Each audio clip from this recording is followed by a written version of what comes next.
Bergamasco, who's back in today for his 96th cap, which is 16 years after he made his debut, and it's almost inconceivable to think of a Six Nations Championship without a Bergamasco. We've never had one, and he's still in there at the age of 34, still doing it. Well, I think Italy have been very careful how they've used their players over the years. They know they only have some guys. They're going to be in there for the long haul because they don't have this great depth of talent afterwards. He was a star 16 years ago. You know, the huge passion that he has, but that the Italian fans have for him, and you can hear it as it's coming out now. You know, that just shows you quality is permanent.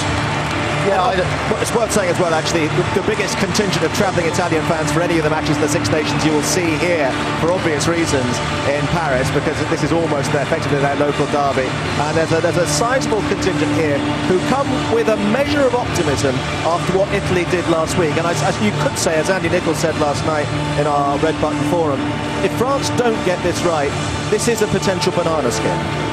The way that France are playing at the moment, I think they're looking like a counter-attack side. That's the way they took on England, and their counter-attack worked brilliantly with Uge and Brice Dulin attacking sharply.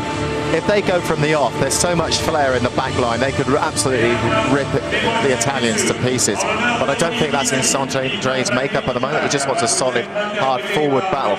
I still think it's confusing for that most exuberant of rugby players to become the most conservative of rugby coaches. If Italy don't give them the ball, I think it becomes hard.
So can France make it 2 from 2, or can Italy break their Six Nations duck here? Match 6 of the RBS Six Nations 2014 now, with Jonathan Davis and Andrew Cotter. Well, they always sing lustily here, but what a difference the final moments last week have made to the feeling. Even in victory, though, coach Philippe Saint-André has tweaked his starting lineup. 2 of the changes come in the forwards. Dimitri Zarzewski winning his 77th cap at hooker in place of Benjamin Kaiser, and Toulouse second row Johan Maestri comes in for Alexandre Floncard. Just one change in the backs, where Stade Francais winger Hugo Bonnefal gets his first cap in place of Maxime Médard. A bit of clamour for Gal Ficou to start at centre, but Bastaro remains alongside Fofana. Italy have made 5 changes to the side which tested Wales, 3 of them up front, where Alberto Di Marchi starts at loose head prop for Michele Rizzo. Bortolami gives way in the second row to Josh Furno, and Francesco Minto starts ahead of Alessandro Zani on the blind side. And in the backs, a couple of Zebri players come in. Tommaso Iannoni on the right wing, Gonzalo Garcia at centre. Inside the 20-year-old man of the match against Wales, Michele Campagnaro. And on the bench, fly half Francois Tran-Duc might return for France. The home side going back to the more conventional 5 forwards and 3 backs in reserve. And the referee from South Africa, Jaco Peyper. Something went. I think we had a moment there that was a charity kickoff, which was a little bit Diana Ross-like from 1994. Just make sure you're behind the ball. But we are ready. Tommaso Allen is ready, the Italian fly half, to get the final game in the second weekend of the 2014 RBS Six Nations underway. It is France against Italy. And can France start as they finished last week against England? Their fans, as they always do in the Stade de France, demand the highest quality. Nyanga getting an early hand on it, and why Bastareaud had to take it deep, and an unfamiliar kick from Bastareaud, and Luke McLean watches for a moment and then sends it casually down. The French fullback Brice Dulin, he sends it up and taken in by Eduardo Gori, and he finds his winger Leonardo Sato. Leon says the referee, that's fine. So Picamol, the number 8, what a power he is, offloads it to Papé. Stop 5. Stop. And a nicely directed kick to get France some field position. Yes, lovely kick by young standoff. Plisson. Be interesting to see if he kind of takes over as the general. We usually see it from the scrum half in France, but they showed their intent very early on, putting the ball wide. And the first line out works well for Italy. Josh Furno in for Bortolami today, the Australian-born second row, and a good shove from the Italians. Bergamasco at the back. Eventually goes high from Gori. That's a very good kick, but well taken. Great height on it, hang time. Yoann Huget with the take, 2 tries last week. Back it goes. And Dulin. France. On 10-metre line, pressure coming in on Jean-Marc Dussin, but knocked the ball down, says Jaco Peyper. So scrum advantage to France, but they're pouring forward anyway. A great drive once again, but they've slowed it down a little bit. It was a deliberate knockdown, so it wasn't a scrum advantage, it was a penalty advantage. Just say that again.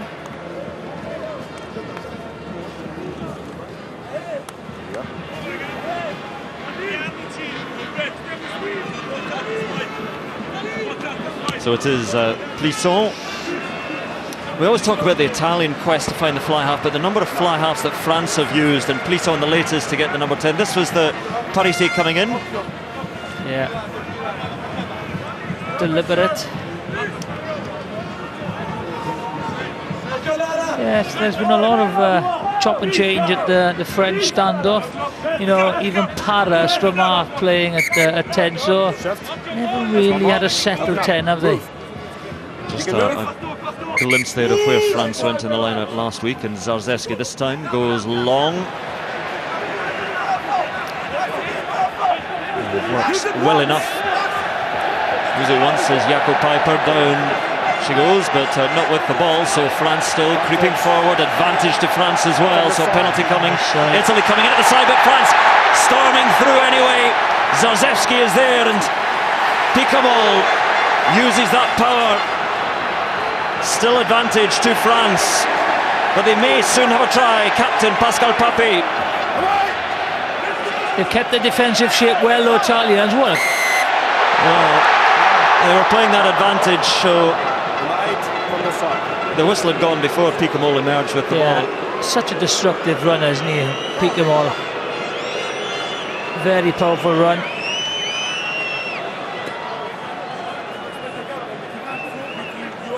Okay, there's a second penalty for offside for you from the side. Okay? I always like it when a referee just blanks a player, leaves them chatting to thin air. Sergio Parisse trying to get, it's not a pressure, just like to get have an early chat with the referee, put your side of things. Lovely break, total control. Good forward drive by the French.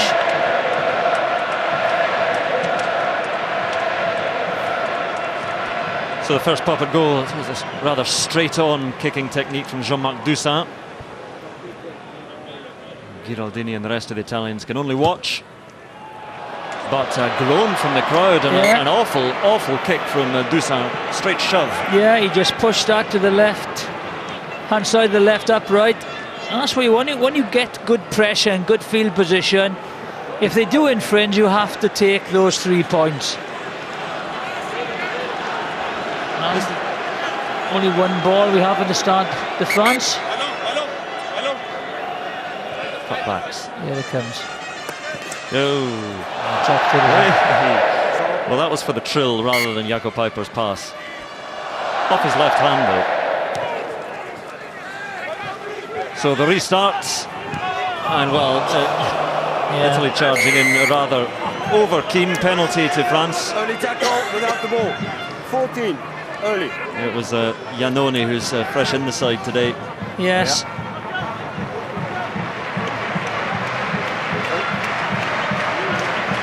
So it's going to be a proper goal. I wonder if Plisson seems to be keeping the ball there. Yeah, that's taken clearly without the ball.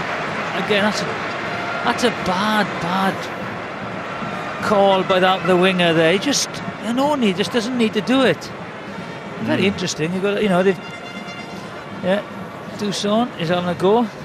Yeah, Doussaint is going to continue kicking. Interesting, Iannone's early mistake there. Esposito, who's in for today, made that rather messy attempt to pick up the ball early on against Wales. Cuthbert scored. Now can Doussaint, with a more difficult kick, make amends?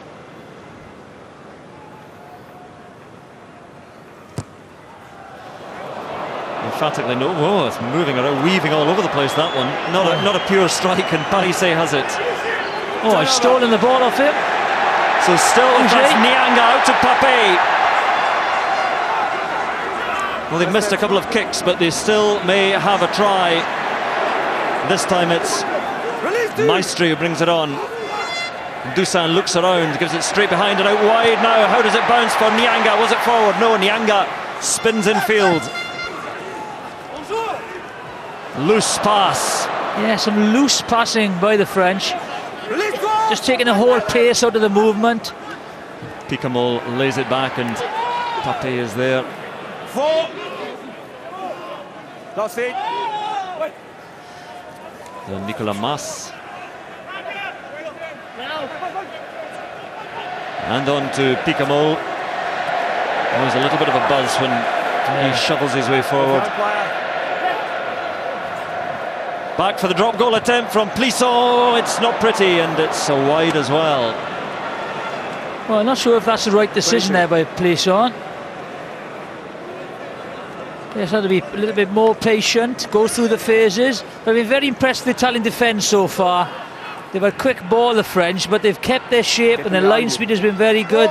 That's a poor effort by Plisson. Good pressure by Fono. So it is the other fly half. Tommy Allen with the restart. And Plisson again. Sends it to the upper tiers. And Parisse, always Parisse waiting. Went backwards to the hands of Gori, but up quickly upon him.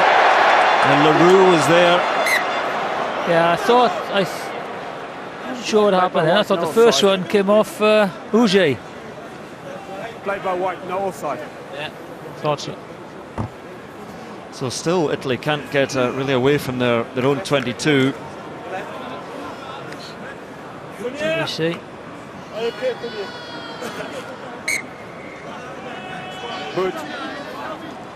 Time out. Just having a little pause at the moment, but well, early days, but possession. They had a great start against England, the French. Didn't really create much, 2 tries from kicks and lucky bounces where I thought England were the dominant side and they were just unlucky on the bounce of the ball. But that one bit of magic for Figo at the end. Shift. But these games are to be the measure of Italy, really, not games in Rome where they can always come close and win a few games. Can they win on the road? Can they challenge a side like France? Stability. Stability, says Jakob Piper. Crouch. Tough, low, squat French front row. Sit.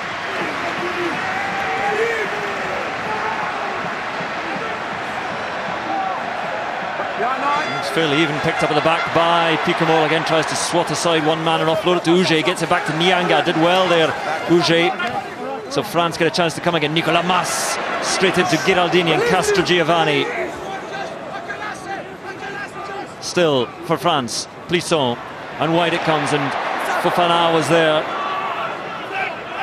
Again, good leg drive, gets over the gain line. A little bit of a fumble from Pape, but hangs on to it at the second attempt, and France battering around the 22, Zarzewski in midfield. And Plisson, wide it goes, Fofana spills in the challenge. The Italian defence up very smartly. There is Fourneau and Luke McLean. And eventually the clearing kick by Garcia. Very good kick as well, very good kick. So Doulin to McLean. Straight in the middle of the field he needs to put this now. Decides to have a bit of a run up to halfway. And Italy finally making their way into the French half, just through Parisse. Suddenly the crowd falls silent, and that's what Italy have to hope for, have to try and achieve. Good pressure coming through from France though, but illegal pressure, penalty to Italy, and they may have a chance at goal here. Yeah, well, if this is in range for them, but exactly what the Italians had to do. Very good defence, frustrate the French. They've had 2 penalties, they come away with nothing, silence the crowd in Paris, and they will go for goal. Well, Tommy Allen is not so far the greatest kicker, but he will have a bash at this. Offside. Pascal Pape comes in. Just watch this. The chase was very lazy by France here. An opportunity for McLean to make good yardage. There was an opportunity to go left. There's a steady pair of hands at fullback, the Australian-born with Italian grandparents, Luke McLean. He's been in the side for a long time now. 54th cap today. Well, it's Gonzalo Garcia who's kicking well in warm-up before the match. He's going to take this one, perhaps as the extra distance. I think the tackles, how hard Italy had to work so far. France, 3 tackles. Not much penetration though, to be honest. A few sloppy passes, so it takes the pace out of the movement. So Garcia in for Alberto Scarbi today at centre. A chance, despite all France's early pressure, to put Italy in front.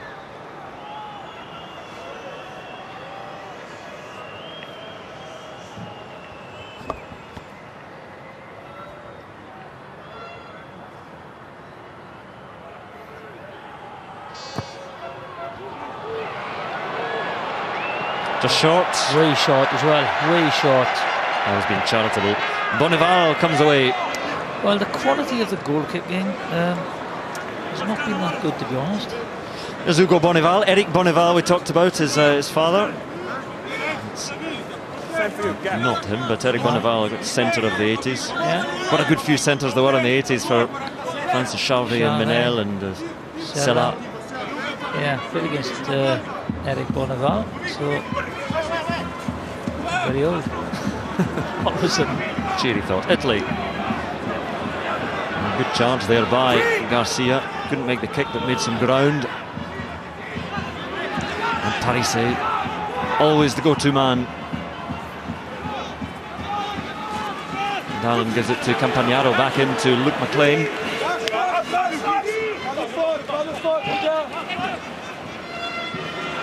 As Josh Fourneau does well in the challenge there. Coming in from Bernard Leroux. And Bergamasco loves the confrontation. It's amazing how quiet 80,000 people can suddenly be in the Stade de France when the opposition have the ball. Sarto takes it in for Italy. Allen decides to poke it forward, but easily watched. No mark taken by Gori, so to Dulin, the fullback. Zarzewski's rather unsteadily back to his feet there, the French hooker. Luke McLean gallops forward again.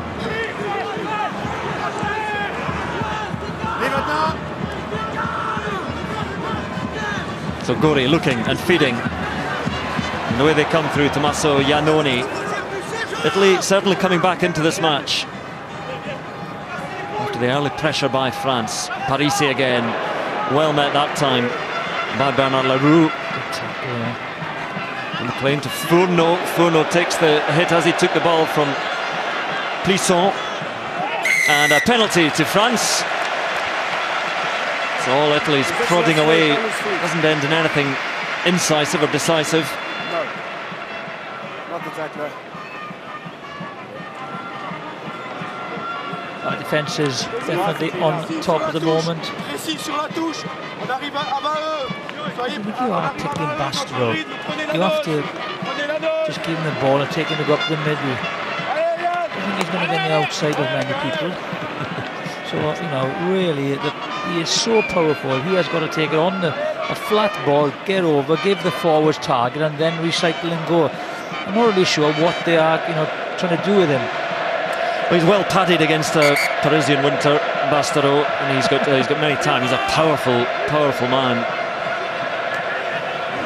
But I say Galsico offers something very different in the line-out. Is loose. So again, France looked strongish in the opening exchanges, but just drifted away a little bit. Here is Bonneval, and there is Luc Bastareaud ploughing on.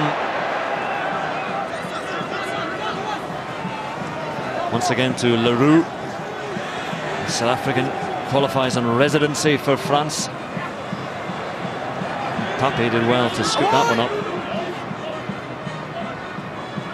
And Plisson to Dulin. Two newish men in the French backline, and Yohann Huget. France keep it alive, but Jean-Marc Toussaint under pressure. Trying to offload to get the overlap on the outside, but good Italian pressure. Nianga feeds Plisson, and over the head of Luke McLean. It's well directed by Plisson. Very well directed indeed. Could easily have gone horribly wrong, but just the right side of the corner flag. That's a great kick by Plisson. As I said, the line speed is very good. Just turn him, put him under pressure. Let's see how they defend. Here he goes. Bastareaud. And this is the kick. It's a brilliant kick. The bounce favours France. Now then, first bit of pressure. Big line out. Geraldini's got to hit the jumper. Italy go for the abbreviated version. Parise going up in the middle, and it's a loose. And pressure on the winger Iannoni, and Luke McLean in his own in-goal area, and France are going to get the scrum out of this one. Not the place to tap a line out, to be honest. Very good pressure. Just watch. Parise goes up. The anger is there with him. Gets the tap. All sorts of trouble. McLean tries to get out, but he's held. And this will be the first real test for the Italians. I'm sure the French will try and get a nudge on here. Great contest with Nianga going up there on Parise, and Thomas Domingo is down, and he's been struggling a little bit with injuries. And there is Jacques Brunel. This is his final job in coaching, he says, former Perpignan coach. And assistant to Bernard Laporte under his French regime. You get behind the ball. Yeah. Same.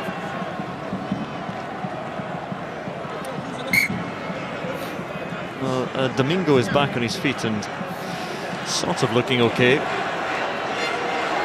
And not long back after a knee operation in November. But it's French ball, French scrum, 5 metres out, 18 minutes gone, no score. But the crowd will will them on here to shove their way close to the line and over. 2 defenders on the short side. Well, the front rows pop up already. What? Well, what a statement from Italy there at the scrum. That is a brilliant scrum by the Italians. A brilliant scrum. And the applause is well deserved from each and every one to the other. And the penalty will bring them clear, and that's a shock for France because they were so solid against England. And the Italian scrum of late has not been the really vintage Italian scrum. No, it hasn't been. And that's a... And did he find touch? No, it was nearly very, very good. But now they may pay as Plisson feeds it wide again. And Fofana, Bastareaud. Oh, the crowd groan, and he heaves his way on. Bastareaud up to the 22. But the ball was spilled there. Oh, it was a sight though, a fearsome sight. Yeah, he is. But a mistake. He had to put that penalty into touch. Don't go high on it. That's a good steal at it, I think. So it was. This is the scrum. Look at that. Great drive. The French front row come up. He's got to put that relieving kick into touch. Parisset admired the effort of his pack there. Still Italy deep inside their own half, but it's their ball. A scoreless first quarter. Once again, the Italian scrum has the better of France there, and they're going to get another penalty. Well, one is something, two is something very special for Italy because it wasn't a fluke, clearly, the first one. Well, Thomas Domingo is clearly suggesting that they are slipping their bind, the French prop. They are the strongest scrum at the moment, the Italians. So McLean this time, I'll try and bite off too much with this one. Safely into touch, just inside the French half, but again over 20 minutes gone, no score, and a couple of scrums for Italy which have the Azzurri pack purring.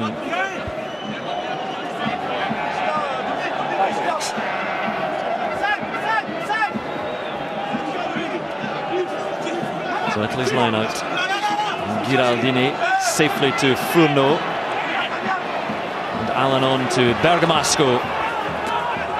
Some real old warriors in the Italian side. Advantage to Italy as well. Things starting to go their way in McLean. The referee still playing advantage to Italy. Castrogiovanni.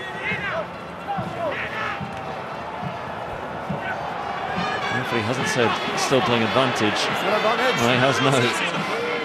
As De Marchi carries on the loose head prop. So just a hopeful kick through the middle because they have the penalty coming as Brice Dulin takes it. Back they come. And it's going to be a pop-at goal. We shall see. But come in, Serge Betsen, your opening thoughts.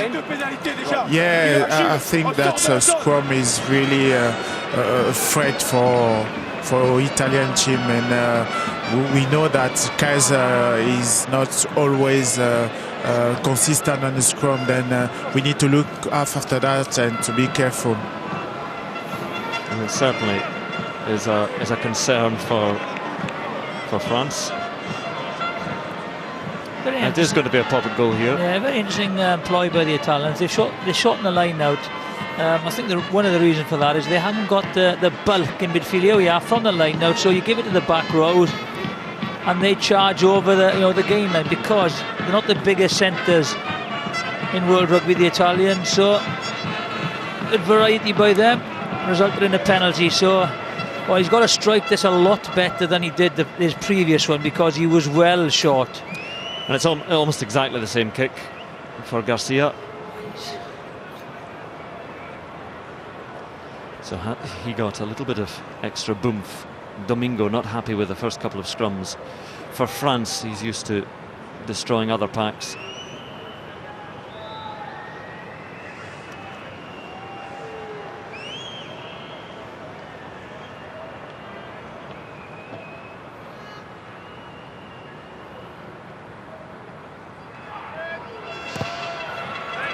Well, he's got the distance this time, but not the direction.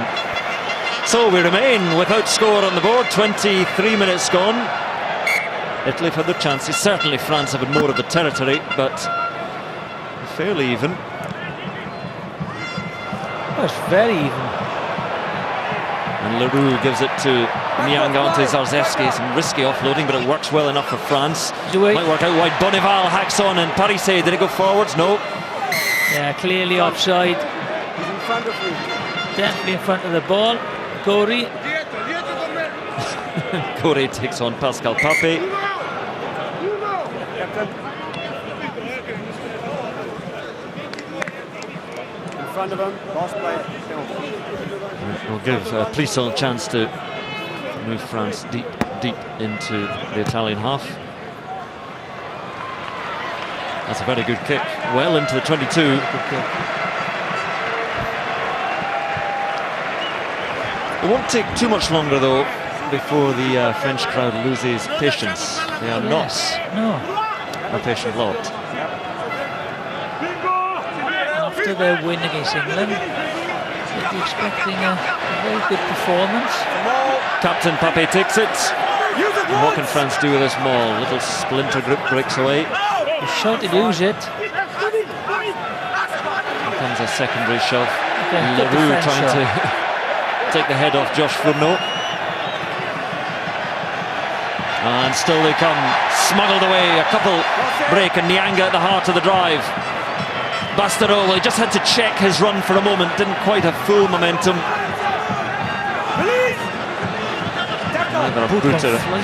Flying out.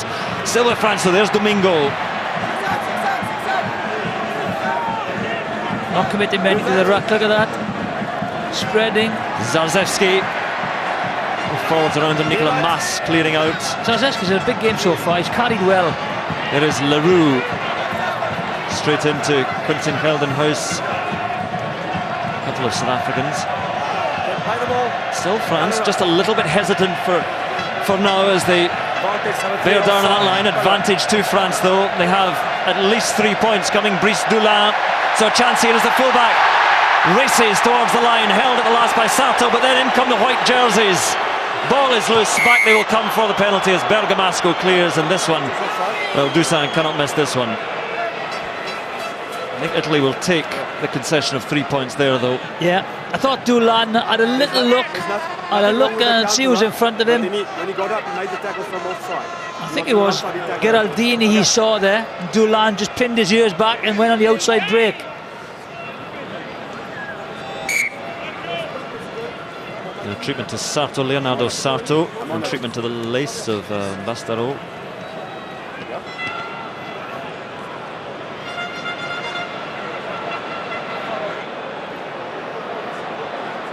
So as we look at Plisson, it's going to be a quickly taken penalty for Jean-Marc Dusan. First points of the day, the first points for France. They lead 3-0, 26 minutes gone. Awesome. Here we are, there's a chance. Here's a look, Dulin. And there's Geraldini's great defence by the winger that comes in. But that's the opportunity you're looking for. Just look, he has a quick look up, sees who's in front of him, and it's a hooker. But it's a great tackle by Sato, had to be made. But those are the mismatches that the backs are looking for. Wasn't the lowest tackle by Geraldini. Italy with it now, and Garcia bounces off one. Bastareaud with a challenge and may have disrupted that enough. No, still back on the Italian side. Oh, lovely charge by Alberto Di Marchi, the loose head prop. No blue shirts around him. Got to go left now. Looking for quick ball advantage to Italy. France going off their feet. They have the penalty to reply. He's off his feet. That's a yellow card in the red zone. He should be in the bin. Whoever done that should be in the bin. He's off again. Di Marchi once more offloads. Italy can afford to fling it about a bit. They have that penalty coming, and they'll come back for it now as Uge halts his run. Well, that has got to be. If there's That's a penalty in the red zone. That has got to be a yellow card. He cannot just give a penalty. It was a great break. There's a try-scoring opportunity on the left-hand side for the Italians. He knows the number. Dulan, number 15. That is a yellow card. We'll certainly have another look at that one. Garcia with the initial break. This is the end of the movement. Here's the break. Just watch. He goes in. We'll just watch it for a moment. We'll have another look at that in a moment, but Tommaso Allan to draw Italy level.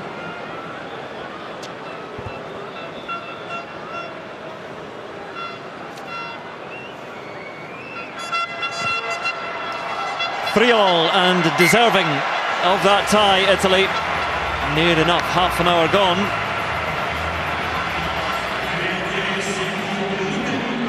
We've talked about it before. They played under 17, under 18, under 20 rugby for Scotland. His uncle John Allan, a Scotland hooker, and then disappeared. Lovely take by Quinton Heldenhuis for Italy. And Gori. Brice Dulan, the foot coming forward. Parise there, slams it forward though, so Tommy Allan will go no further.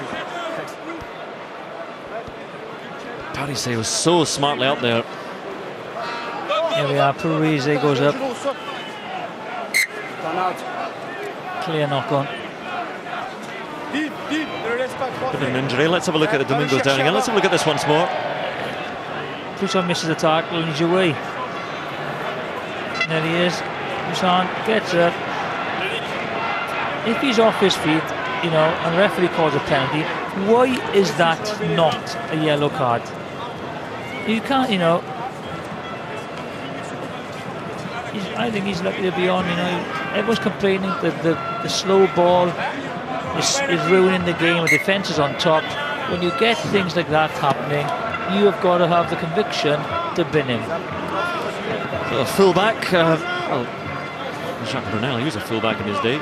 Decent club player, never reached international level. Jacques Brunel, but he's working well with Italy because they certainly are playing a more expansive type of rugby now. Yeah. We saw waiting to warm up there the French prop Yannick Forestier. We've seen that Domingo's been struggling, and I think Thomas Domingo is not too long for this game, but he's carrying on for now. Forestier sits down again. A good contest so far, this. Nothing to suggest it won't be close come the end.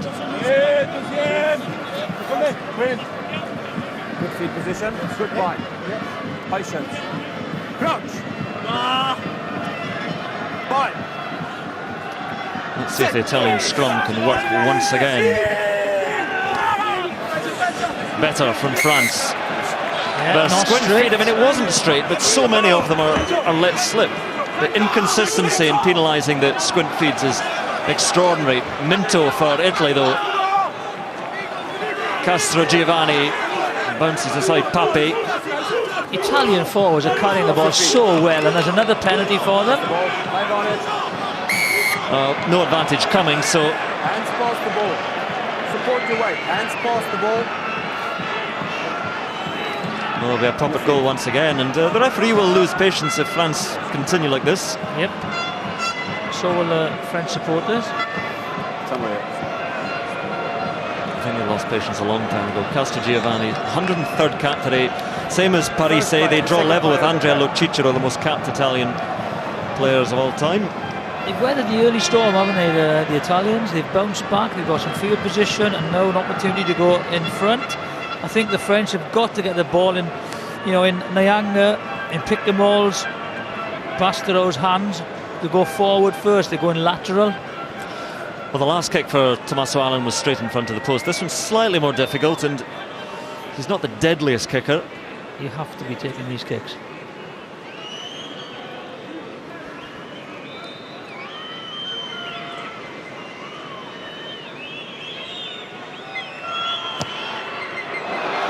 Well, they cannot win this game if they do not land those kicks. And Tommy Allen, he's missed a few in his time already playing for Italy against Argentina. He missed 4 and it cost them.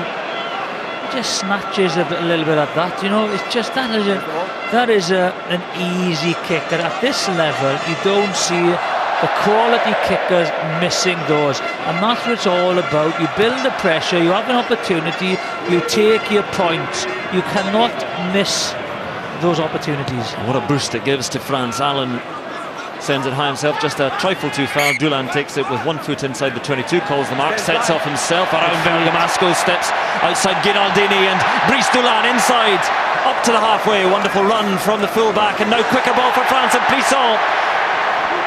And France suddenly on the front foot. Nianga, loose pass, beautiful pick up by Jean-Marc Dusan to Huget, and on to Dulin into the line. It's loose again though. Yeah. Sarto trying to get a foot in there, but it's still French ball. Again, the poor pass that takes momentum out of the whole movement, gives the Italians time to regroup. A great running by the French. And suddenly the hands are a bit smarter, brisker. Picamol, always that power. Straight into the Italian winger Tommaso Iannone, and France have the penalty coming now. And there it is. What a turnaround there. Could have been a lead for Italy. Exactly. Now, exactly. You can't collapse it. May well now be a lead for France. It's a more collapse. Suddenly the pace there that France were able to inject, all coming from that run from Brice Dulin. Yeah, great run by Dusan. He just needed someone with him. That's all he wanted, or someone on his shoulder. He was looking for it. But this guy's such a powerful runner. As I said, they've got to get him. Ball in his hands. Very difficult to pull down. Here he goes. Dulin goes. Brilliant run. Of course, he might have been off the pitch for 10 minutes. Yes. Plisson as well. And then again, just that little pass behind just takes the pace out of the movement. Easiest one for Jean-Marc Dusan, and he's already pushed one of them with his left boot. Well, this one just sneaks inside. Sometimes you do tend to go the other way with the next one, and Dusan just squeaks it through, and France leads, and all is right with the world in Paris.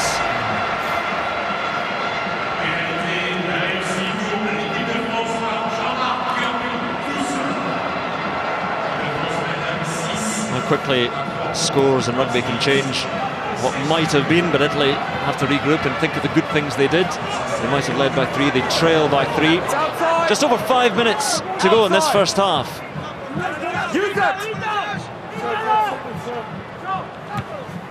Dusan himself clears, and Parisse again lurking and leaping and claiming it well for Italy. Down the blind side, Giraldini. Good strength from the hooker. Castrogiovanni.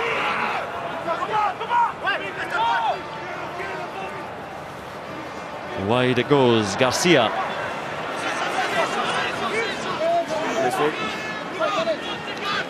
Eduardo Gori pops it out to Parisse. Lovely little round the back pass to Alberto Di Marchi, and once again a loose head prop. 3 great breaks. And a quick ball for Italy as well. Taken on by Quentin Keldenhuis. Fair contest, says the referee. Still Italy's ball though. Moving forward effectively. Luke McLean into the line. The fullback nearly through. Into the final 5 minutes, but it's a French penalty this time. Positional strength denied it. Well, it's a French penalty, but encouraging signs for Italy. Yeah, well. Sorry. Dulin very quick with the kick. Sorry, yeah. And it's called back to the actual mark. Let's have a look at how this game is shaped up in terms of possession. France have had the bulk of it. I'm sure they've had the bulk of territory as well, but Italy have been coming back into it. But they'll be happy with how they've defended. I think they've a lot of possession, but they defended very well, and the French haven't really threatened. They haven't created anything.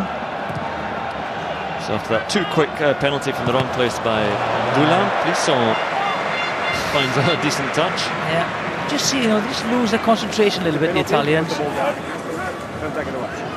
Pretty well, hasn't he? Di Marchi does some great runs, so is McLean.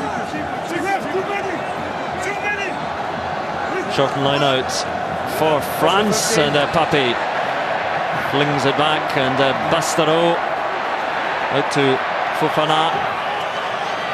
Very lateral that. You know, when you've got Bastaro in the centre, just give it to him and just go up the middle. Straight up the middle is where Picamol likes to go. Advantage to France as well. They may have another score before half-time. He's just got to roll away a little bit quicker, hasn't he?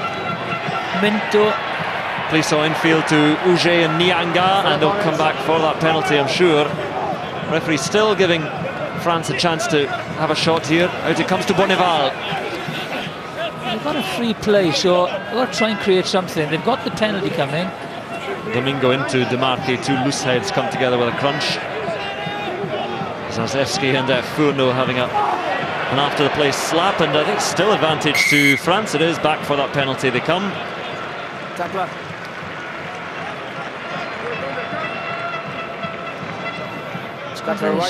It's gone very scrappy. You thought it was a maul? I understand what it's.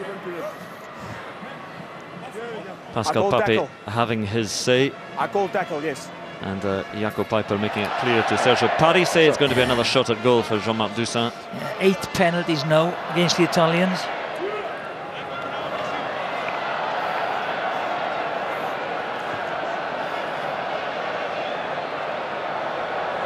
Uge a couple of early tries last week, no tries so far in this match. And today, Bergamasco having none of the friendliness from his fellow hairy friend. Right, Jean-Marc Toussaint. Tough one.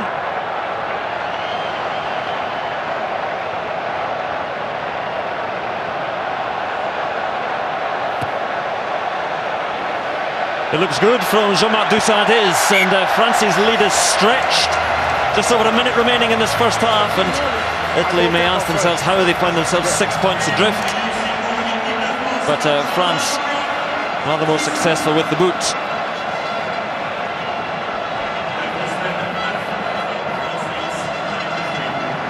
Silly little errors, that's all. That's the difference so far. Nobody initially taking that restart, I couldn't see it. but France will have it.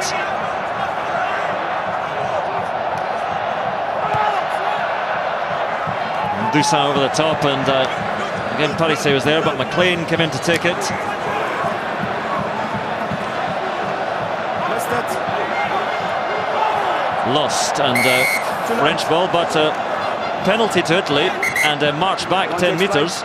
In the beginning you were right, you missed it, you went back for a second time in its ruck. Well, he wasn't marching the back, he was just going forward to have a word with Leroux. Time for the line out. So quickly taken by Tommaso Allen, goes for a big chunk of territory there, and it is a good kick, so Italy will have a final shot here at a try, or perhaps earning a penalty, perhaps a drop goal, get something before half-time.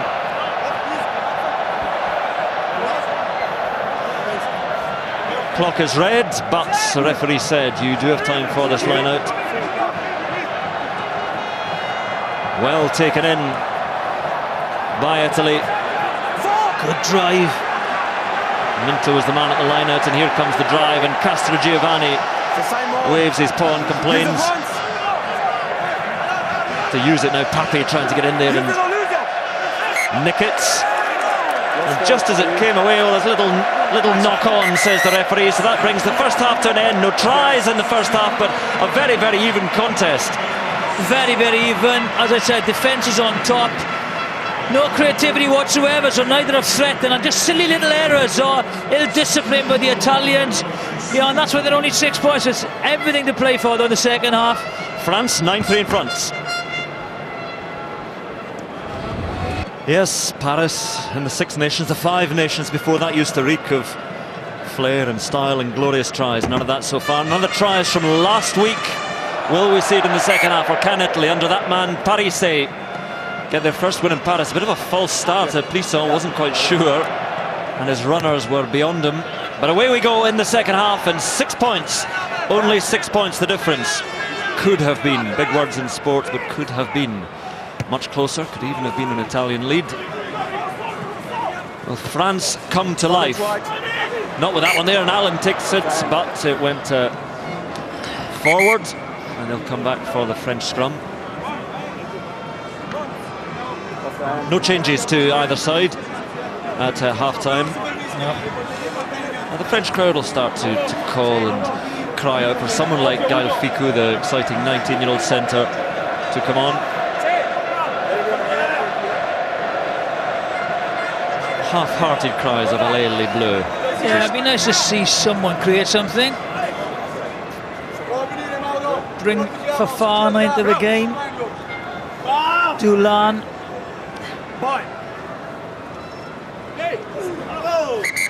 Both teams, I want to change something, yeah? Okay, it's too quick, Going to change something. There is Fickou alongside Tranduk. Okay, we can move, but don't put your feet back. Okay. The Maxime Machinot, exciting players everywhere, but perhaps not in an exciting system. Saint-André has his way of playing. The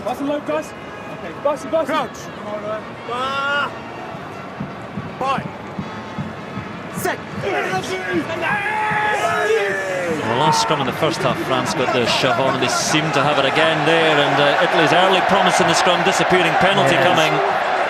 Round it goes, wheels round, and big recovery in the scrum from France. Yes. Stay straight. Something is difficult. Maybe Keith can answer this question. You know, Italians look very strong, and then all of a sudden it's a turnaround. The French look strong. It must be lack of concentration, isn't it? I think it pretty much is. Jonathan, you know, if France came out, they must have got an absolute rollicking at half-time. Just so you need to concentrate, you need to focus on your job. Don't let these guys get ahead of you. You know, they're not playing with flair out in the back. If they can actually put a lot of force at the very start, then they've a chance to get into the ascendancy. It'd be interesting now to see on a couple of liners they've gone wide from first phase. Very easy to defend. Nianga takes it down for France. It was a good touch finder from Plisson. And here comes the shove, here comes the maul. And with every inch it creeps forward, the crowd will grow, but Italy, good defence, and then Picamol is through, and Louis Picamol gets there with a second move, but he wasn't held. Try for Louis Picamol. They'll check it. Parisse, I'm sure, is saying he was held. That was a second move, but we're going to have a look at it through Gareth Simmons. Looking for an obstruction. A clear and obvious obstruction. Well, this is the finish. It's a valiant effort, hits the gut. Oh, he can place the ball immediately. Well, the crowd don't know that we're not looking at that. Gareth Simmons wants to go back. Here we go. You see the block. There's no block there whatsoever. There's no obstruction for me. He gets through. It's a great tackle. Small man and a big man. You don't think Zarzewski was in the way? He just falls out of it. He doesn't even know where he is. The French hooker. This is the tackle. He's down. He can place the ball immediately in any direction. I think that's a try. Final decision rests with Gareth Simmons. There's Zarzewski coming out. Giraldini comes in on Zarzewski, but did Zarzewski know what he was doing? I'm not sure that he did.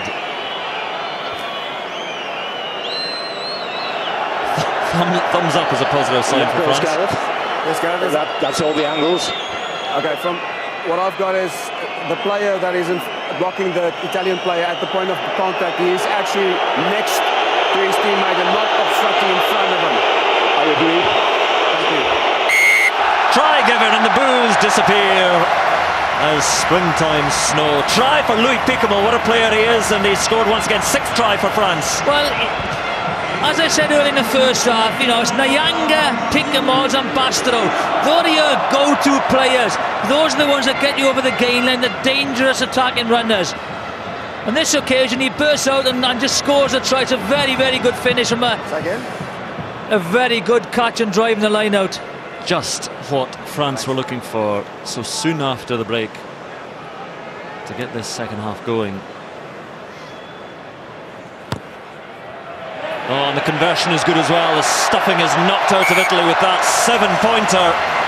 And suddenly France a long way clear.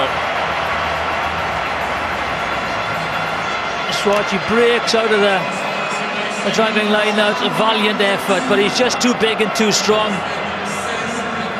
Gets out, places the ball immediately, try. Hard to take for Castrogiovanni and friends. Up was Pape to take the restart, the captain for France.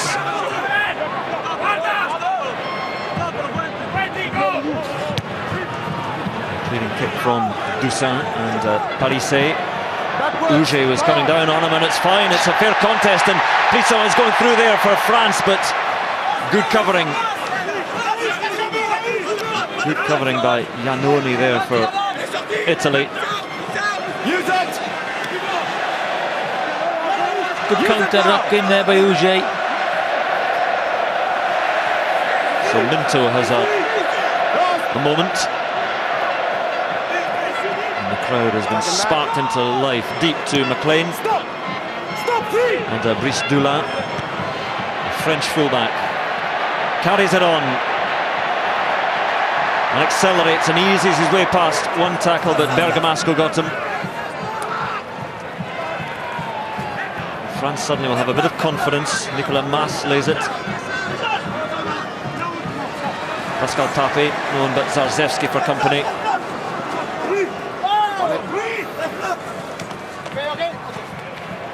Plisson out to Leroux. Tackle now, release! No clear ball. This is where Italy have to be so wary, because something else now from France would really finish this one off. Oh, it's a wonderful break by Wesley Fofana. Fofana for the corner. McLean can't get there. Fofana for the try. 2 tries in 2 minutes. France devastating. And Wesley Fofana, we talked at half-time about his touch of star quality. There it is. He'll be disappointed in Luke McLean. He got his angles right. He was going to use the touchline. That's a great finish, just the awareness. He goes down. Luke McLean thinks he's got him, but he's just too powerful for Fofana. That's a very, very good try. Gets on the outside, quick ball. Spots McLean coming across. McLean will be disappointed. Just watch, he should use the touchline. Just the pace and the power, gets through the tackle. Great finish by Fofana. There's the Clermont-Auvergne centre. 9 tries now and 23 caps, a very decent return. And France may cut loose. Lagisquet approves, great finisher he was, the Bayonne Express. And the kick from Doussin, he too has confidence in his boots, and from nowhere it's a 20-point lead for France. Yep, 6 minutes into the second half, and they've broken away the French. Any good finish, Fofana. And with that, France are going to make a couple of changes. Well, after this passage of play, front goers waiting, and Rabah Slimani and Yannick Forestier, the props, freshen up the front row. Difficult now to see a way back, even with all the time remaining for Italy, because France are flying. Bastero, 2 men get hold of him. Nianga. Yeah. So Plisson, crossfield kick too long for Uge. Overcooked, Plisson. So that will give Italy ball back deep inside the French half. They love him here, don't they, Bastero? Ooh, jiggling away.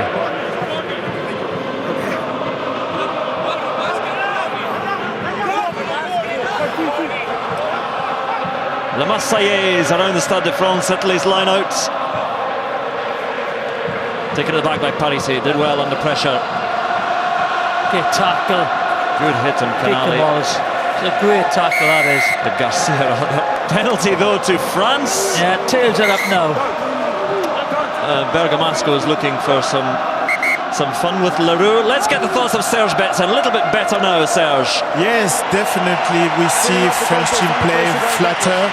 with a quick ball, work after work, and we see Fofana flying over the defense for Italy and score this try.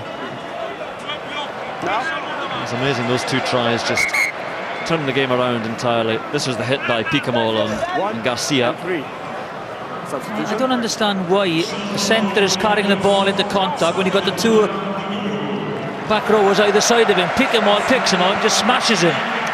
So Yannick Forestier is coming on in the front row, and also Rabah Slimani, the Stade Francais prop. There's Forestier, and there is Slimani, and they're on for Nicolas Mas and Thomas Domingo.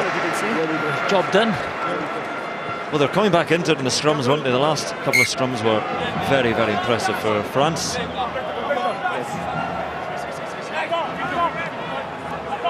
Slimani was on the tight head, Forestier on the loose, and France again. And there is Bastareaud taking it at close quarters, doing some damage once more, angered by the words of our colleagues at half-time. And there is Slimani. Release! Use it now, it's available. Zarzewski Good defence. coming in from Giraldini and Bergamasco. And Plisson. Loose. Back by Dusan, but penalty to Italy. Yeah, sealing off. You did not clean any player away, you just down on him, going backwards.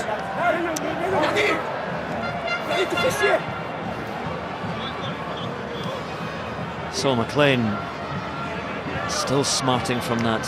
Yeah, they need to get their hands on the ball now, the Italians. Keep possession for a bit, take the sting out of the French game.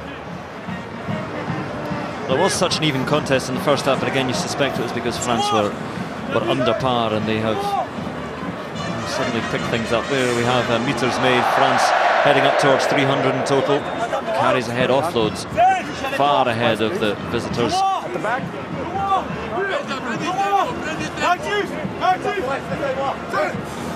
So Italy's line out, and well taken by Furno. What do Italy have in response? There's a Campagnaro, been quiet today, the man of the match last weekend, been taken rather high there. Still with Italy though, Parise. Not held, goes again, fine, says the referee. Giraldini did a bit of this in the first half, punching away but not making too much ground over the gain line. Allen wide to Campagnaro again, little stab through, and he chases it. Into touch it goes, but ground made by Italy. Yeah, but they'll give up the ball. Whose ball is it? It is a French line out. Alessandro Zani warming up to come on in the Italian back row. Substitution. He's going to come on now. 6. Coming on for Francesco Minto.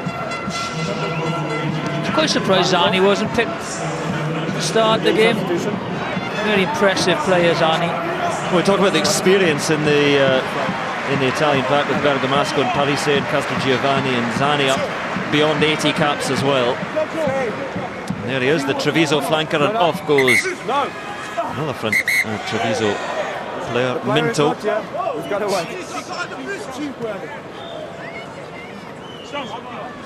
Quick look at the fixtures to come. France are away to Wales in a fortnight, then away to Scotland, then home to Ireland. Italy home to Scotland, away to Ireland, home to England. Loose it goes, and picked up by Bonneval, and still going, bit of strength takes him clear. Good run. Well, his father made his debut 30 years ago, and here is Ugo Bonneval doing his bit. He's been quiet so far in this match. Picamol never quiet.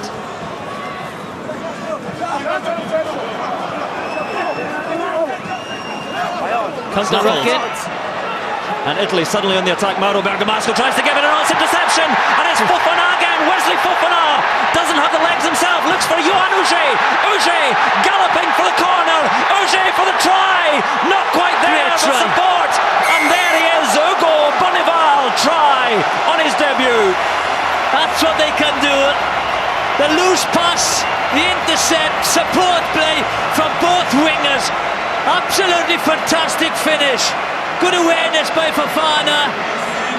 Just watch, there's the loose pass. Fofana gets it. He looks around. Uge's with him. Lovely ball. Pins his ears back. It's great defence by the Italian winger, but a lovely inside pass. And Bonneval scores. That is a brilliant, brilliant finish. Reports of their demise were greatly exaggerated. France can still play, can still score tries. The length of the pitch. It's a great tackle by Sato, though. Great support by Bonneval. As I said, a quiet game so far. Ugo Bonneval has certainly scored tries like that on his Father's Day.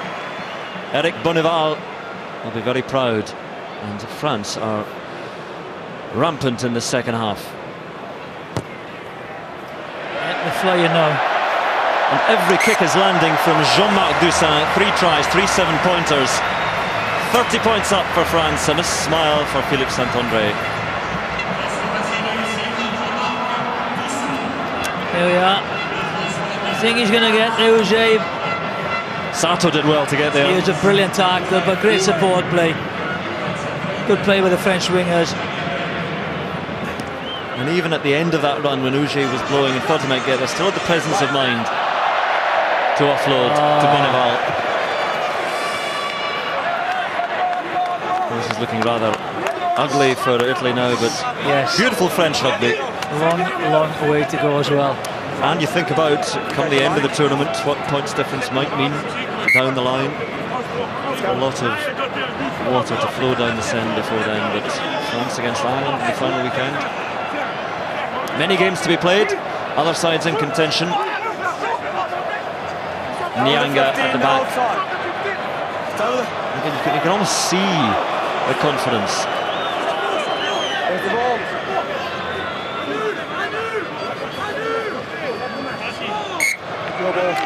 Italy, small mercies, have the scrum.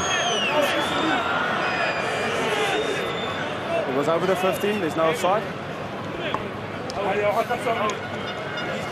Little Jack. Tough day at the office. They were being written off at half-time. French rugby, they don't play rugby like that. They don't score tries. They don't entertain the crowd. They're wrong.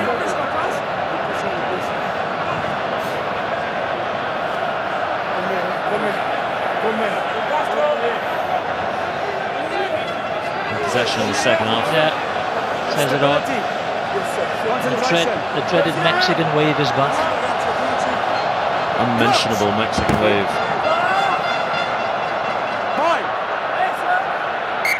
Stand up. No engage before I say, okay? No contact. No contact. Well, they've paid their money. They can wave if they like. Actually looks quite good inside the Stade de France. It's a stadium suited to it. Keep your feet good. Couldn't do that at Cardiff Arms Park. Do you want to go and join them? It's coming our way. Wave your hands in the air. Free kick. Parise, this will be stinging him. And it plays in Paris, offloads nicely to Demarchi. Two bright players for Italy today. Yep, Demarchi's had a good game. And Allen to Furno. Good ground made by Bergamasco. A chance here perhaps, Luke McLean. Great tackle. Didn't buy the dummy. Well read by Bonneval. Castro Giovanni Picamol tries to wrap himself around the prop. So having a go inside the 22, Bergamasco again gets it back. And Gori gives it, and don't go Italy again. Luke McLean. Yeah, they're running out of attackers now. Advantage, too slow. Penalty coming to Italy, advantage Giraldini.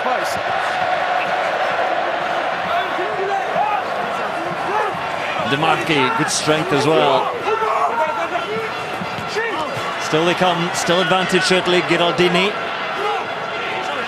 There is Alberto Demarchi. This time Jan Maestri takes him. Still Italian advantage. Tommaso Allen tries to slip through unnoticed. On to Parise, good offload to Gori. And in comes Bergamasco. Back for that penalty, long advantage, but all the way back they will come.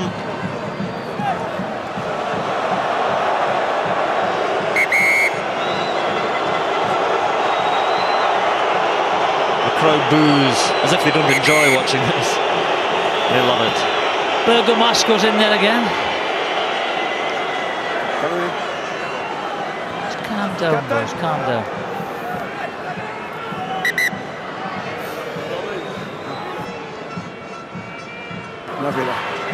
Nothing. What I want to tell you is, when the whistle goes, you stop playing. You run the risk of another 10 meters, or I turn the penalty around. Okay. Is that all right? South African meets Frenchman and Italian. Sort of gets the message across. Just no more of it. Bergamasco's been in some good old scraps in his long career. The March is playing well, isn't he? Certainly is in this week for Michele Rizzo. The loose side across from that one.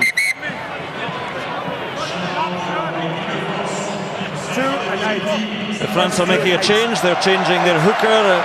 Benjamin Kaiser is coming on for Dimitri Zarzewski. Also coming on is Damien Shuli is going to come on in the back row for Picamol. Zarzewski and Picamol exit. Good game as ever from Picamol. There is Shuli. But it's Italy's line out, it's Italy's ball. Do they have a try in them? They do tend to score when they play here at the Stade de France, and Giraldini getting closer. Infield options either side. But penalty to France. Holding on to that ball. That is a shame. That's a very good attacking position. We're holding on to it once again. First arriver. Number 13, first arriver.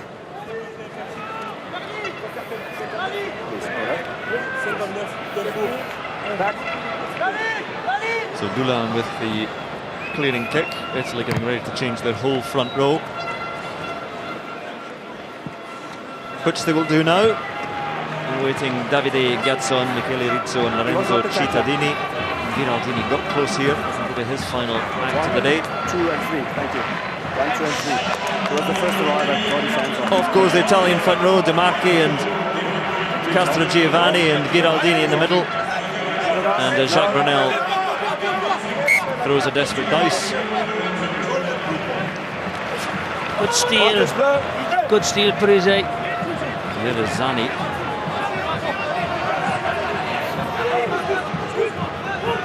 It's over. Quick hands, a little bit loose, but Keldenhuis picked it up in McLean and on to Sato. Keeps it alive. Fofana. The damage he's done in the second half. Yeah. Use it. Back it back. Plisson. And all the way back there is Parise. McLean alongside. And further afield, Tommaso Iannone. There is McLean. Campagnaro. Well watched, and France have had the measure of him today. Hasn't really seen much quality ball. Parise. The replacement hooker, Davide Gazzon. There is Iannone. Oh, unlucky. Looking for a nice offload. Still Italy have it though, coming forward, might be space on top, and Zani. Zani spills it. It was on. It created the opportunity to go left. Zani just drops it. There's no ruck. There's no ruck. Parise disagreeing with the referee. Into the final quarter of the match, 27-point lead France, coasting to victory. There's just a half chance there for Italy. Next one early is a penalty, so you know. Previous one was early, so it was a free kick. Next one's a penalty. Referee just talking to Benjamin Kaiser. Yep. He's got good English after his time at Leicester, saying next early shot will be a penalty. Does Parise what he's done? 9 carries, 32 metres, 9 tackles. That's a standard fare for Parise. Okay. Let's go.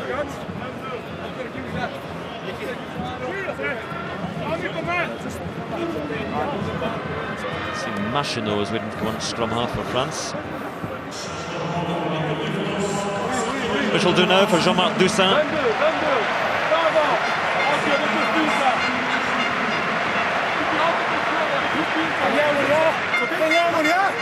Jean-Marc Doussain certainly found his kicking touch.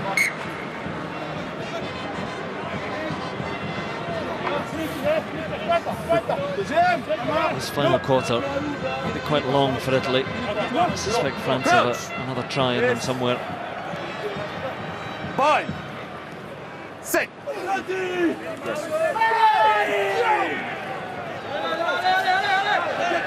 Even contest for a moment, then Italy get the shove, and referee thinking about a penalty, and Machino comes away with it for France onto Leroux. Good support by Leroux. Machino got that pass away well to Plisson. Switches play with a kick. Is it too long? No. Doesn't bounce kindly for him though. It does for Italy and for Iannone. Oh, and a nice pass to Bergamasco. Delays it, times it well to Parise. Good play. Good play. So Allen out to McLean. On to Garcia and Campagnaro. Good angle there, Campagnaro. Come short on the ball. It's Leonardo Sarto, Zibri wing.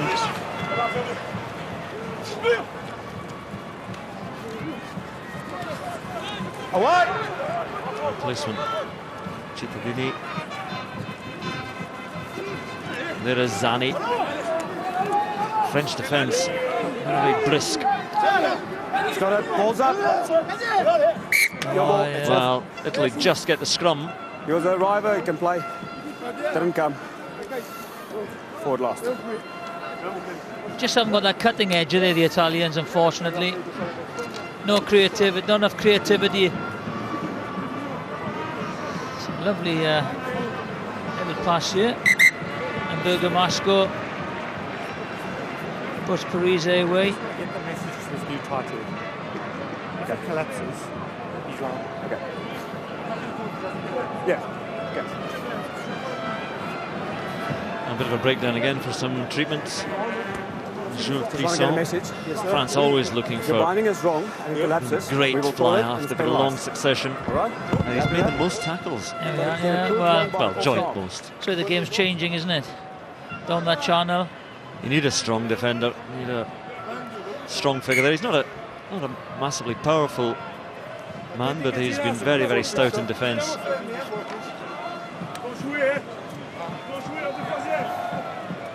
.18 minutes.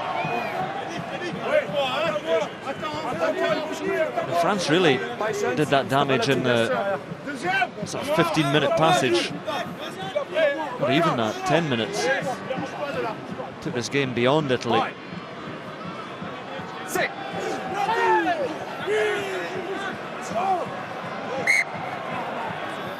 Scrum again, looks painful. Smooth. Yeah. Look at the feet there. Just a reminder again, France away to Wales in a fortnight. Then they're at Murrayfield.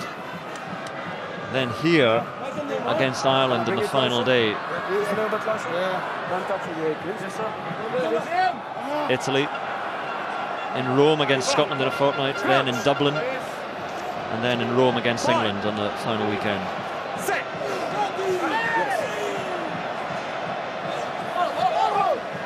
Down in a heap. Penalty as the referee loses patience, blaming the French tight head. And the replacement is Slimani, who's penalised. So Italy up to the French 22.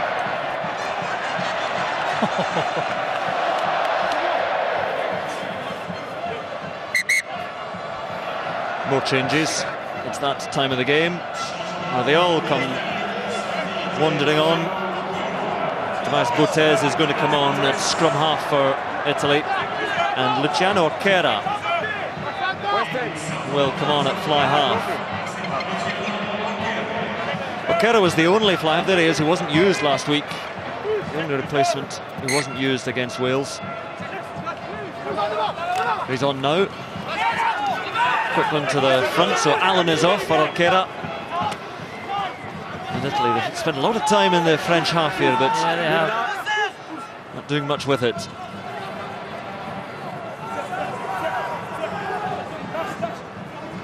Jansson is there, and there is Orquera, nicely offloaded to Tommaso Iannone. Alessandro Zani. Orquera again, flat pass to Quentin Feldenhuis. Orquera and Parise and Josh Furno. Half breaks the first tackle. Good pace for Italy here, Leonardo Sarto. Still going. And still going. On and on, up to 5 metres from the French line. Can he get that ball back for Italy? Yes. And once again, Orquera to Furno. Furno, can he get there? No. So close. Well worked. Phase after phase. Through the middle, out wide. But good defence. Great tackle by Uge. I thought he was in. He committed to it. That was a great tackle. I think he lost the ball. He rode the tackle, I feel. I wish he felt that. Yeah, he did. This is a great run by Sato. Keeps on going and going. Keeps on his feet. Keeps his legs pumping. Great leg drive. Does exceptionally well. It's on. There's the great pass. Desperate tackle by Uge. If he keeps the ball, he scores, doesn't he? They just kind of hunkered down Uge and hoped that you created a speed bump. Good line again. Furno in there trying to make amends by disrupting it. Nyanga provides some cover for Machino. It's a decent kick. Iannone has it for Italy now. Luke McLean. Chance. Oh, and space in front of Luke McLean. Looking for support. Bergamasco. Good play, Bergamasco. So still Italy. France switching off after those tries. Orquera. Had to go there. Men out wide. Is it still there for Italy? 5 metres out. Botes. Garcia gives it to Feldenhuis. But they've got no one in the back line now, the Italians. They have to keep it tight. There is no one there. Zani still goes 2 metres short. Through the faces again, and now Italy through the middle. Can they get there? Sarto. Still going. Botes. Botes dives and may well have scored. Let's see the reaction of Botes.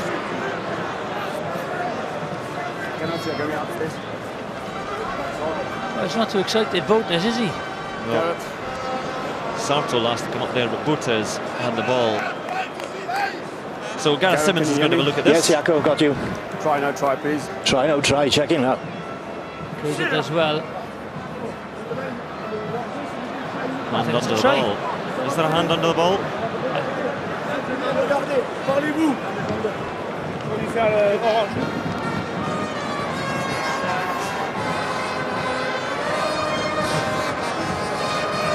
I was thinking last week. That's a try, isn't it? Well, is there a hand under the ball? This is the angle that will tell us. No, that's got to be a try, isn't it? That's his own arm. That's his own hand. If that ball's on the line, that's got to be a try. Well, you can see the line there. I don't think any other angle will tell us. I know France, with all their cameras here, suddenly mislaid a lot of camera angles last week against England for some TMO decisions, but that's the only angle there that's going to... I'm not sure that's the angle. You need to see where the line is. Gareth doesn't like that angle. Is it Leroux? His arms lying on the floor, then a left-hand side with a scrum cap.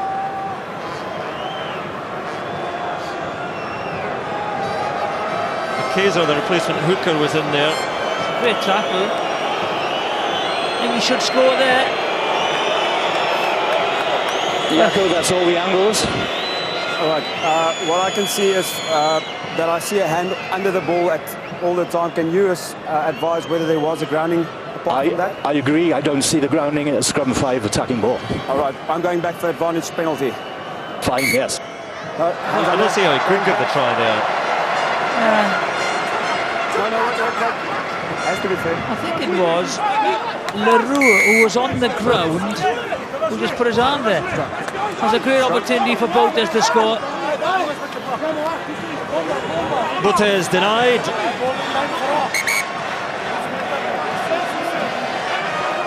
More changes on the come. France making these changes. Substitution. That's Sebastian Vahamahina, man Richard from New Caledonia. And there is Francois Tranduc back on a fly half. Hasn't played any part in France's last 7 tests. Plisson's played well, Pape in the second row, but Tranduc is on. 13 minutes, give him a decent run out.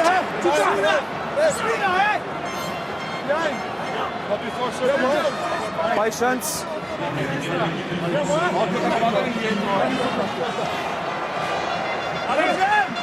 Still Italy's ball. Botes didn't get the try, but he will feed the scrum. And all the changes in the scrum, how does it affect things? Botes asking for a big shove. Really comes there from France, and then wheels. Parisse flips it through, and Italy now, can they create something? Luciano Kera. Release 6. Counter-ruck is Botes good. looking for a counter-ruck is good, says Jakob Piper. And France have it. Just with the hands. Machino gives it to Bastero. Can they attack from deep again? Fofana into Tranduc. Bastero into play scrum half. Hold on, he's picked it up. Bastero at the heart of that drive. Trying to hold him up. Should be a tough job. Penalty to Italy. Number 5. Tap and go. Number 5. No. Around the side. They're obviously not going to take a pop at goal with the way the game is, so Orquera goes for touch and gets fairly close to the French try line. Maybe the Italian line out. Yes. Gravity was his friend here. Bastero. Space. Okay. After being from the side, wasn't it, Maestri?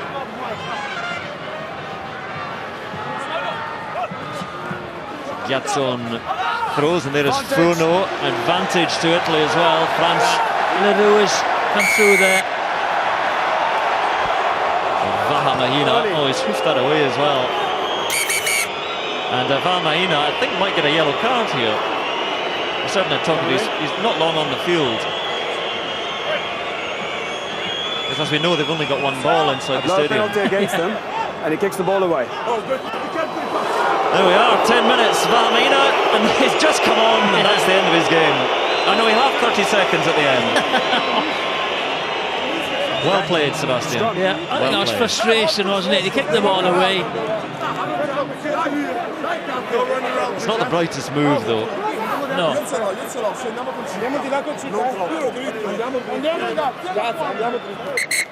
Number 4. And he passes the Italian sub coming on, Marco Bortolami. He comes on for his 101st cap. Coming on for Quentin Geldenhuis. Marco, aiuta Cita, che andiamo.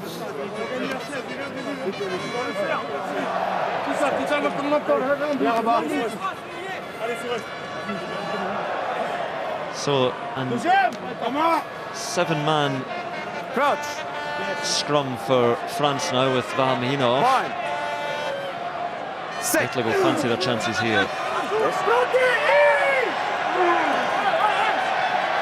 On comes the shove, up go the front rows, being held at the back. Oh, leave it go. And hostilities. Bit of a niggle. I will. Away. No. Away. Pugo Mas goes in there again. Let's go away, please. Stand away, please. Then they put the ball. Just step away, please. I'm going to go upstairs. Oh, come on.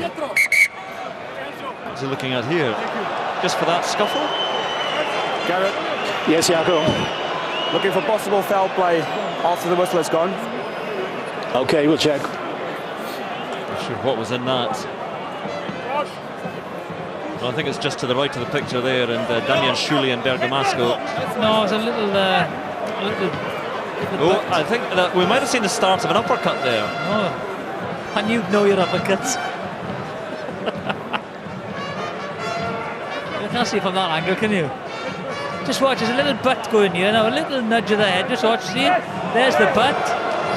Then there's another butt. And hang on. And there's an uppercut.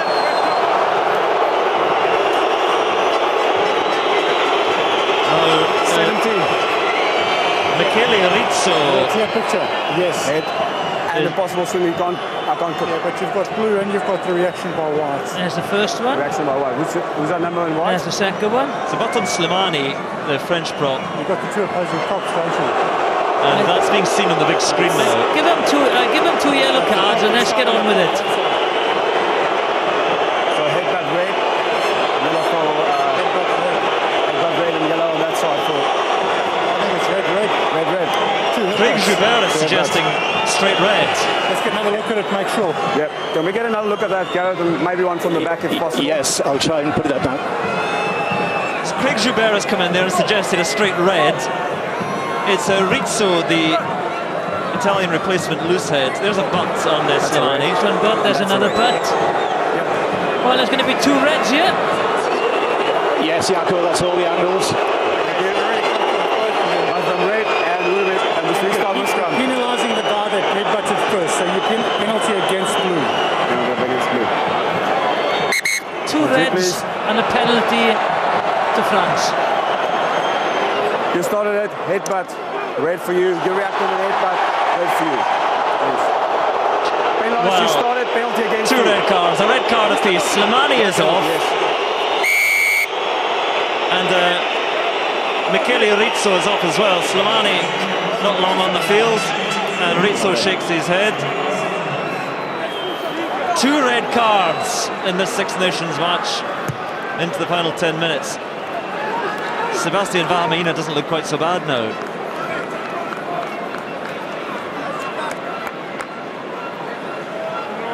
Trolling into my memory bank, the last time there were two red cards in the Six Nations or Five Nations, I'm I have to penalise not the sure player there that have been. started. I think it's... No,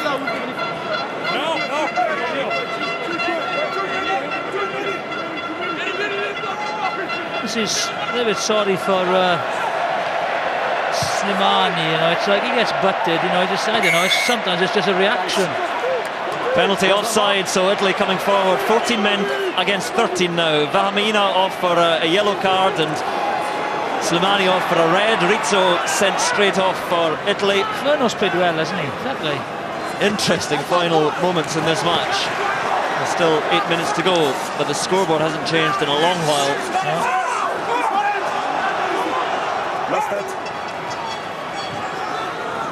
Italy once again into the 22. They've been living here for a while now, but they haven't yet delivered that killer blow. Campagnano into Sato, can't hold on to it. Oh, and now Brice Dulin. Dulin trying to get away. Gives it on to Damian Shuli. Release now. Use it. Machinot. France trying to steady things. Le Marseillais again around Stade de France. They pretend they don't like this. They love a bit of violence here at the Stade de France. Orquera tries to chip it through himself, but Nianga was there. It's all getting a bit strange here. We don't often see the little red symbols below the names there. Two red cards. This is where play has been happening in the second half, and 72% of it in the French half, 36% in the French 22. There we are, And possession. all Italy's possession as well. Yeah, we just... it's what you do with possession that counts. And they haven't been able to create anything. Another steal. Gal Ficou is on now for Bastero. But it's Italy with the ball, with the attack again. And once more Alessandro Zani. He's on his own, he's isolated there. Send another one, another red card. Josh Furno in the middle. Orquera into Bergamasco. Leave it 6, don't play it. Good counter-attacking knock-on though. Watch for it. It's a very, very loose game now. On the ground. No. Treaty from Paris to no avail.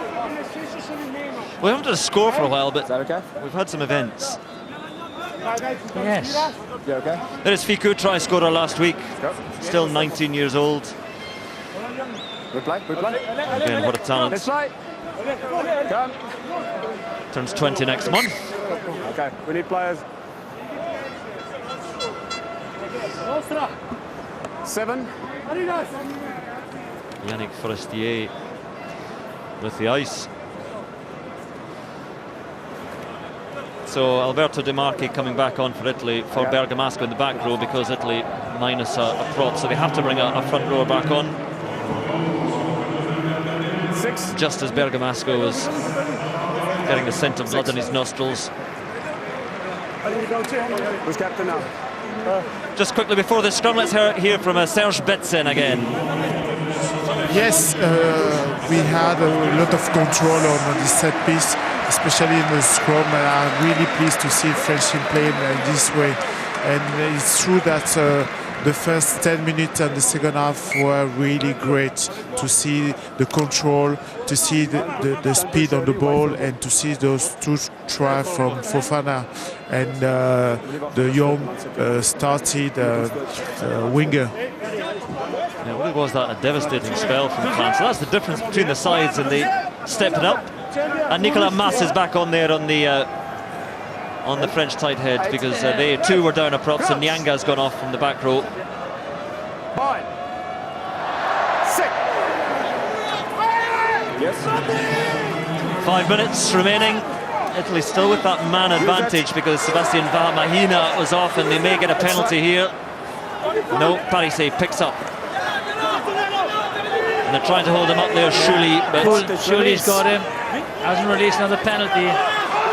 so advantage to Italy. Josh Furno so close to a try earlier. How there hasn't been a yellow card in a tackle area, not rolling away, is beyond me. He's injured himself, I think, there. Leroux got his head in the wrong side.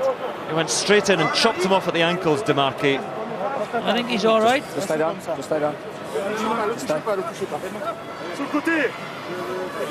It's a tactic that's coming back into the game more. The really, really low Penalty for release. tackle. And Leroux felt that. Yeah, I think he got his head in the wrong side. Just watch. He gets in. Yeah, knee in the side of the head. Release over there. No. Good play by the I'm just saying, we referee. don't start here. We start there with a penalty. Just watch, see the knee catches him. Oh, Strafschop off, yeah. very painful.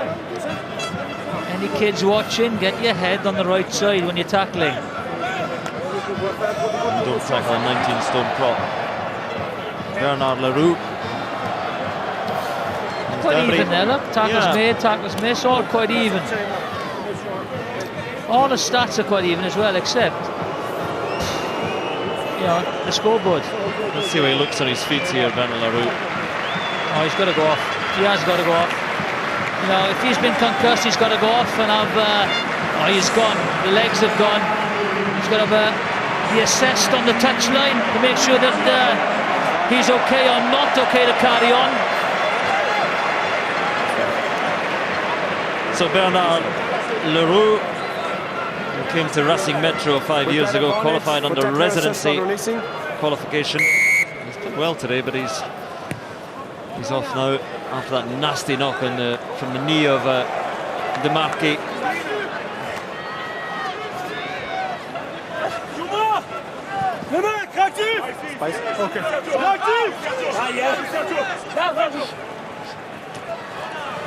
Well taken at the back. Italy have been battering away here, but no try yet. They're still attacking with that man advantage. In fact, Parise is there. Parise is there. And they're getting closer and closer.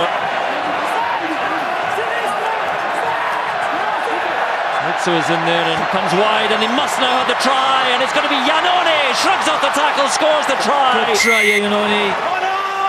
The winger is in, the try eventually comes for Italy. Great play by the Italian pack, total control, a driving maul, The call comes from the half-backs and then they release Iannone to score. Very, very well worked try. This is the ball. Great ball there. Steps inside. Good finish. Good try, Italy.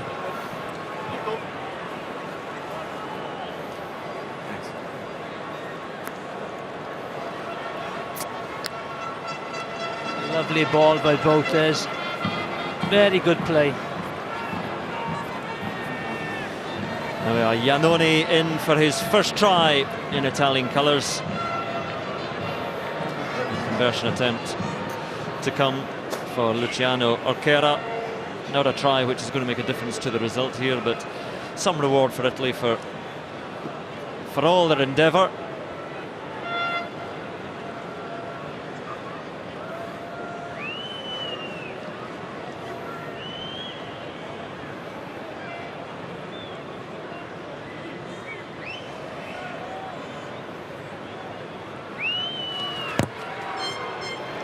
Great strike, but it's straight through from Orchera. So Italy to 10 points. Maybe the final score of the match, and it was a try for Tommaso Iannone. Now listen, Brian Moore, I'm sure, will be sitting at home watching this and saying, I know exactly when the last game was that 2 players were sent off in a Five Nations match. Same side. It's on the same side, because it was France against England in 1992, probably wound up by Brian Moore, I can't remember, but probably. Vincent Moscato and Gregory Lescubet were both sent off for France. I do remember it now. But one sent off from either side here in the front row. Rabah Slimani and Michele Rizzo. And here's Campagnaro. Oh, he's not going to get the outside of Fiku.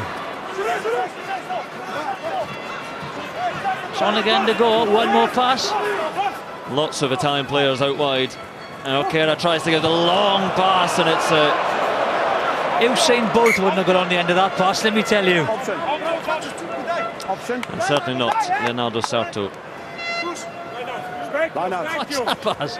Go on, son, run onto it. But actually, looking at the sending off and what they were sent off for, as Mahino waits to come back on from his sin binning, you wouldn't have been sent off for that in 1992. Probably encouraged, in fact. You really had to commit grievous bodily harm in those days to be sent off. He can't wait to come on, can he? Carmina for his 30 seconds. A little bit long, and Giazzone, the replacement hooker, tried to secure it for Italy, and then the fumble by, of all people, Bortolami. Mahina, he wants his 30 seconds, he's entitled to them, he's going to have them. On he comes, 30 seconds to go. So we're back even, 14 players apiece now. I don't think he'll be man of the match anyway, but he will. Again, looking at the points difference, 20 points victory at the moment for France, and it all adds up in the context of the championship. Yeah, some interesting games left. Ball first, then you push. Get it. Start.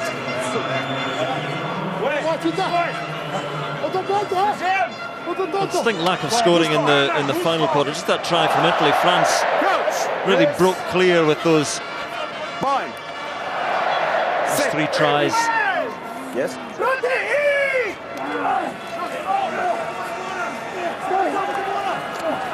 Pick up by Parise once more. Orchera is there. Just seconds remain. Final passage of play.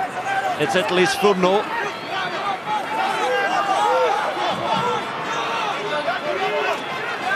Thank you.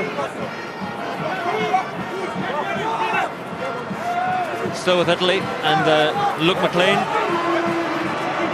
Oh, not gone. That's it. That'll be it. Quickly, man of the match. Well, if the French press have picked him, it's Wesley Fofana they've picked, and rightly so, I think.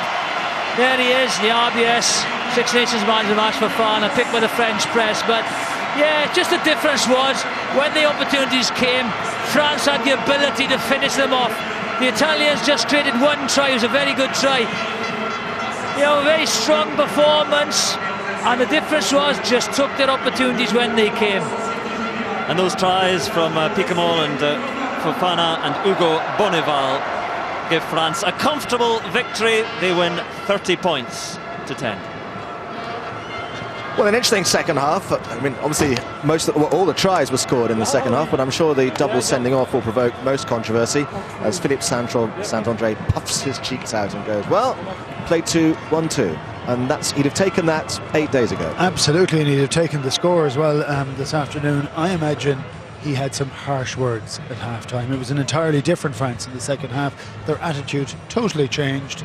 They had purpose, they had aggression, they had pace, and they actually played pretty well. So maybe what we said at half-time, that France doesn't turn up then, maybe. Their two best players turned it on, didn't they? I mean, Picamoles had done it all through the first half. He's their biggest carrier, he makes the most meters, and Fofana was excellent and a worthy man of the match.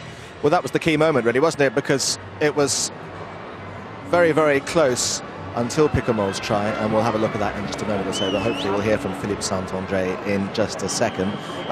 If we don't have time at the end of the programme, just have a quick word about the Italians, because I think if we looked at the statistics, certainly for the second half, 70% of the play was in the French half, so they had a lot of ball, they just couldn't do much with it. I gather we can now hear from the French coach. Let's go to Jill.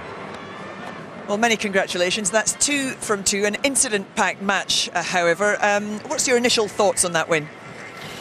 I think, we did some good work for 55-60 minutes. We scored 3 tries.